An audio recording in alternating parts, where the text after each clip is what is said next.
अभी जो मामला सबसे ज्यादा चर्चे में है वो है दंतेवाड़ा में पदस्थ डीएसपी कल्पना वर्मा, रायपुर के कारोबारी दीपक टंडन और उनकी बीवी बरखा टंडन को लेकर। ये पूरे मामले में हर किसी ने दीपक टंडन की बातें सुनी थी, लेकिन किसी ने कल्पना वर्मा का बयान नहीं सुना था जो आ चुका है। दीपक टंडन ने बताया था कि किस प्रकार अपने हुस्न के जादू से कल्पना वर्मा ने उन्हें फंसाया था और वो लगातार उन्हें तोहफे गिफ्ट करते रहते थे। कई ट्रांजैक्शंस उनके नाम से किया गया है और इस तरीके के आरोप उन पर लगाए गए थे। लेकिन अब कल्पना वर्मा का बयान आ चुका है जिनमें वो कह रही है कि उनके पिता और दीपक टंडन के बीच व्यवसाय को लेकर लेन देन चल रहा था और दीपक टंडन को उनके पिता को उधारी चुकता करना था, इसलिए उन्होंने 3 चेक्स काट कर दिए थे जो बरखा टंडन के नाम से थे। लेकिन वो तीनों चेक बाउंस हो गया, जिसकी वजह से कोर्ट में आज भी उन्हें जाना पड़ता है। इसके अलावा उन्होंने कहा है कि न्यायिक प्रक्रिया से बचने के उद्देश्य से उनका नाम जानबूझकर खराब किया जा रहा है और ये षड्यंत्र रचा जा रहा है। इसके अलावा उन्होंने ये भी स्पष्ट किया है कि यह संपूर्ण वित्तीय विवाद उनके पद, उनके कार्य क्षेत्र और उनके व्यक्तिगत जीवन से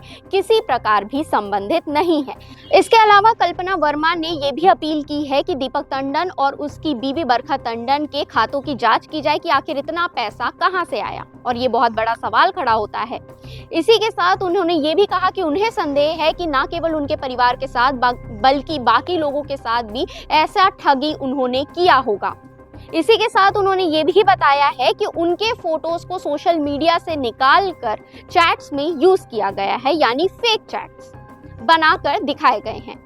और वायरल वीडियो पे भी उन्होंने ये जस्टिफाई किया है कि जो वो मिलने गई थी तो वो पैसे लेने के लिए गई थी जो उनके पिता का दीपक टंडन लग रहे थे। तो आपने दोनों पक्षों को अब सुन लिया है कि क्या कुछ कल्पना वर्मा का बयान सामने आया है और क्या कुछ दीपक टंडन ने कहा है। तो अब आप अपनी राय कमेंट में जरूर बताइएगा कि क्या ये पूरा मामला है। इसी के साथ अपडेटेड रहने के लिए हमारे चैनल सीजी भास्कर को फॉलो एंड सब्सक्राइब जरूर कर लीजिए।